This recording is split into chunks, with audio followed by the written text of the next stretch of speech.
Kalau lu tanya apakah bisa juara, sangat bisa juara. Harusnya bisa juara. Iya, bisa juara. Walaupun tuan rumah Thailand ya. Iya, Ya, walaupun ya. tuan rumah Thailand. Thailand juga nggak usah terlalu overrated lah sama Thailand ini.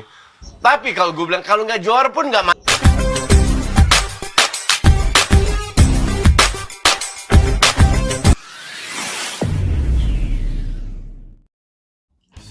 Assalamualaikum dan salam persaudaraan. Oke guys, selamat bertemu kembali di channel Askalani Studio. Oke, Sukan Si ataupun SEA Games telah pun memulakan perlawanan ataupun pertandingan-pertandingan yang ada dipertandingkan di Sukan Si di Thailand pada kali ini.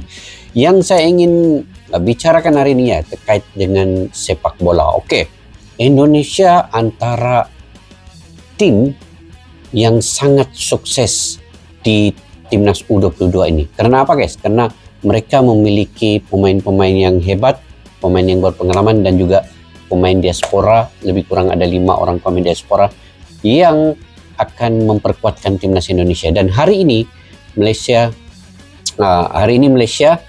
pada petang ini akan lawan Vietnam, manakala Thailand akan lawan Singapura, dan Indonesia di laga perdana ini akan melawan Filipina.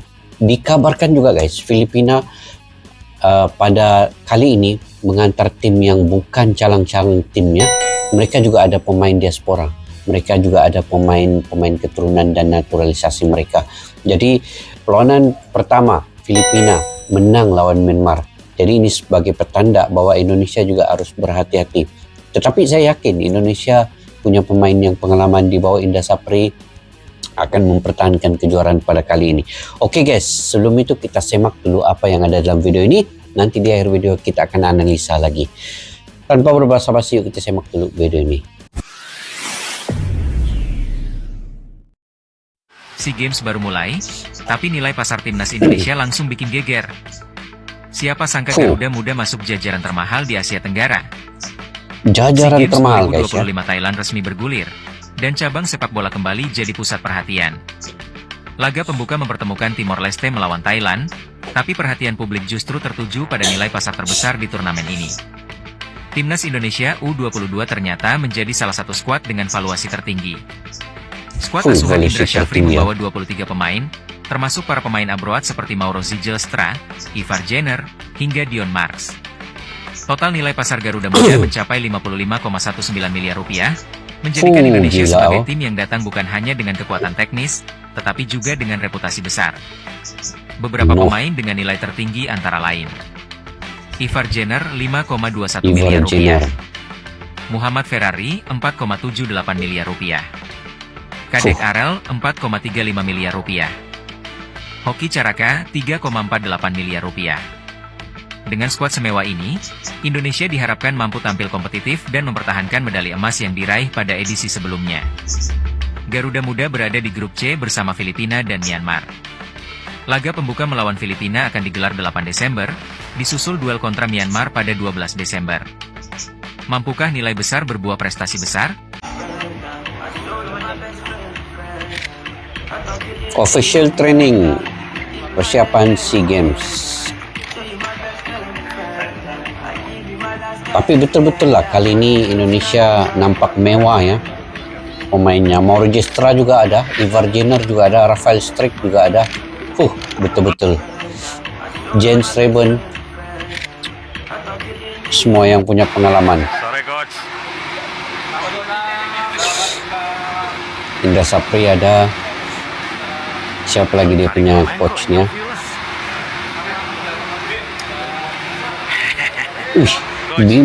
Bima Sakti. Siap. Kurniawan Dwi Yulianto yang tadi kan? Bukan Nova Arianto, Kurniawan Dwi Yulianto yang tadi kan? Betul ya? Siap. Hebat. Pelatih hebat. Pemain-pemain juga hebat. Kalau lu tanya apakah bisa juara, sangat bisa juara. Harusnya bisa juara. Iya, bisa juara. Walaupun tuan rumah Thailand ya. Iya, Ya, walaupun ya. tuan rumah Thailand. Thailand juga nggak usah terlalu overrated lah sama Thailand ini. Tapi kalau gue bilang, kalau nggak juara pun nggak masalah. Tapi yang penting lu coba tunjukkan main bagus dulu dah. Iya. Itu untuk gue lebih penting daripada cuman menang-menang main Atau justru jelek. ini buat ujian Indra Syafri. Kalau dia bagus bisa aja sebelumnya lanjutin. kan kita udah lihat tim itu penuh fighting spirit kan, Iya. nggak mau menyerah sampai akhir kan. Iya. Yang emas sebelumnya itu di bawah Iya. Indra Safri. Nah, paling nggak ketika berhadapan dengan Vietnam, Thailand itu dikeluarin dulu, betul. Itu dikeluarin itu dulu. penting, ya. Apalagi kan udah panggil nih kayak Jeder. Iya. Sejarah tercipta di Timnas Indonesia U22 SEA Games 2025. Untuk pertama kalinya 5 pemain keturunan masuk skuad, yakni Dion Morks, Ivar Jenner, Mauro Zylstra, Jens Raven, dan Rafael Oh. Struijk. Mantap. Sejak SEA Games memakai kategori U23 pada 2003, Timnas Indonesia biasanya hanya mengandalkan satu pemain keturunan. Skuad SEA Games 2025 sangat kompetitif, dengan persaingan ketat di semua posisi. Indra Syafri kembali memimpin, membawa pengalaman juara di level U19 dan U22. Timnas Ini U22 pengalaman tergabung juara di nih. grup C bersama Filipina dan Myanmar.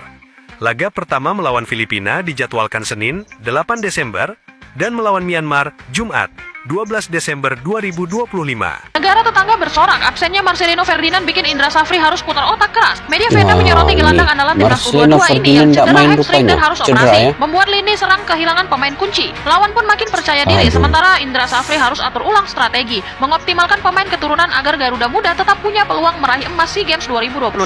Alhamdulillah, cuman kemarin akan Fitri Update kondisi pemain. yang masih dalam perawatan, dan tentu kami akan minta pendapat dari tim dokter apakah pemain-pemain ini semuanya dalam keadaan baik.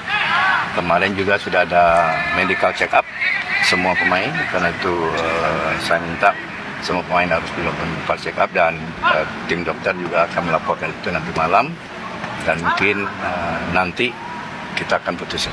Saya dibantu oleh banyak staf dan banyak melibatkan instrumen-instrumen untuk memvalidasi para pemain, termasuk kemarin saya sampaikan ada talent DNA ya yang dilakukan oleh timnya Pak Ari untuk menentukan karakter para pemain dan susunan yang paling pas. Dan saya coba kemarin di Mali, dan ada beberapa hal positif dari informasi talent DNA tersebut. Filipina U22 bukan lagi tim lemah. Pemain Jerman, Spanyol, dan Amerika siap No. menantang Indonesia. Setelah hancur lebur di SEA Games 2023, mereka bangkit dengan performa impresif di Piala AFF U23 dan kualifikasi Piala Asia Filipina juga U23. Menaklukkan padu, Tajikistan dan Nepal. Kini dengan skuad berpengalaman dan pemain upgrade Eropa, Filipina siap jadi batu sandungan bagi timnas U22 di grup C.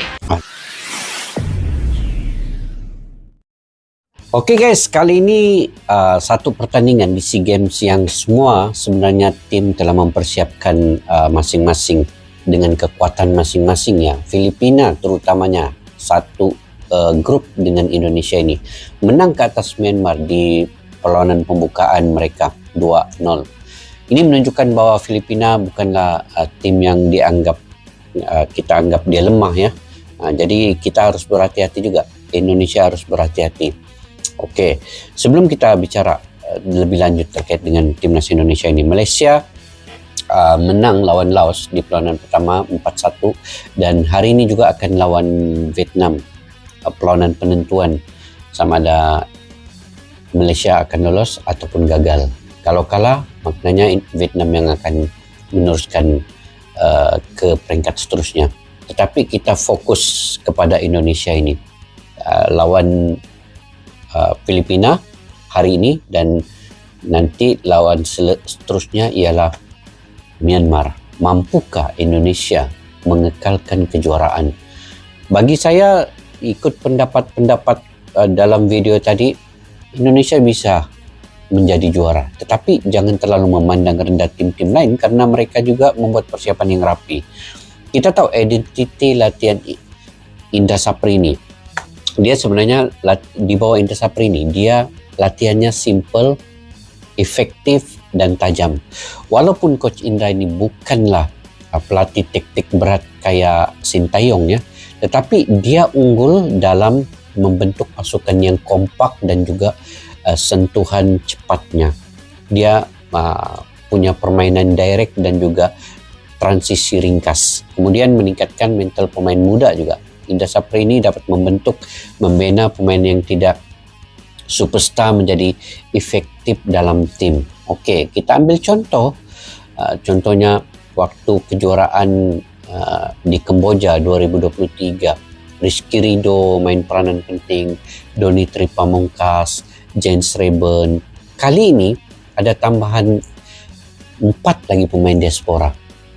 Jadi menunjukkan bahwa Timnas Indonesia U22 ini semakin ada kekuatan ketimbang dengan 2023 yang dulu.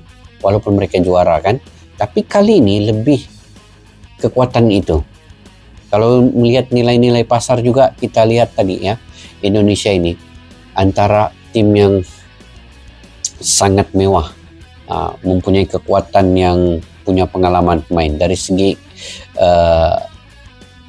pertahanan, gelandang, dan juga dari segi penyerangnya. Saya suka dari segi cara Indra Sapri ini, walaupun dia tidak sekreatif Sinteyong lah, tapi dia punya aura kejuaraan itu ada.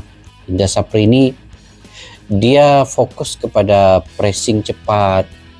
Kalau dari segi taktikalnya, dia sentuhan pendek kemudian passing, build up simple daripada bawah, tengah, atas, tapi secara efektif. Walaupun secara simple ya, tracking balik cepat. Maknanya kalau kehilangan bola cepat pemain turun. Itu antara taktikal yang saya dapat daripada Indra Sapri ini. Kelebihan dia sekarang ini ada 4 pemain, yaitu Mauro Gestra, Ivar Jenner, Rafael Struijk, dan juga Jens Reben yang akan membawa kekuatan baru kepada Timnas Indonesia. Jadi kalau kita lihat kesimpulan dari pemain-pemain Indra Sapri ini, saya pikir Indonesia tidak masalah untuk mengekalkan kejuaraan. Cuman kita tetap optimis, tetapi kita tidak boleh memandang rendah lawan yang lain. Contohnya Filipina, ya, menang ke atas Myanmar. Mereka juga ada pemain diaspora. Begitu juga dengan Thailand dan Vietnam, juga punya kekuatan masing-masing. Thailand selaku tuan rumah pasti akan ingin merampas kejuaraan daripada Indonesia. Mereka kalah ya di 2023 final lawan Indonesia. Jadi kali ini mereka pasti akan ingin kejuaraan itu di bumi mereka sendiri di Thailand.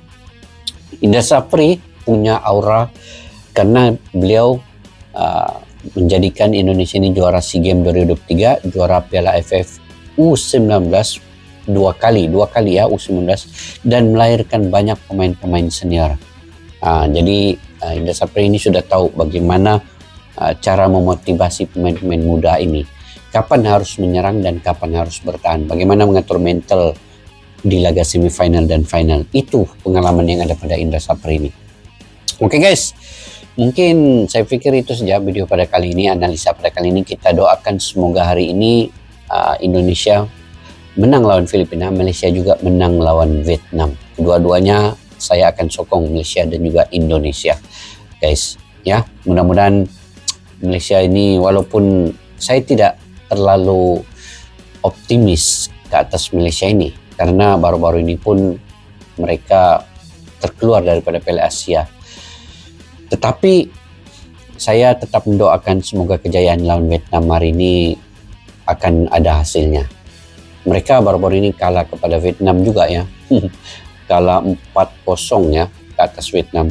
Kali ini di SEA Games ini mudah-mudahan ada sinarnya kepada Malaysia. Oke guys, sampai di situ saja video pada kali ini. Jika kalian punya pandangan-pendapat sendiri, kalian boleh komentar di ruang kolom di bawah. Sampai kita jumpa lagi. Assalamualaikum warahmatullahi wabarakatuh. Bye-bye. Askalana Studio untuk kita channel yang bereaksi tentang apapun yang ada di Indonesia, channel YouTube dari Malaysia di Askalani Studio. Jika mau tahu tentang Indonesia, ayo like and subscribe channel kami Askalani Studio. Askalani Studio.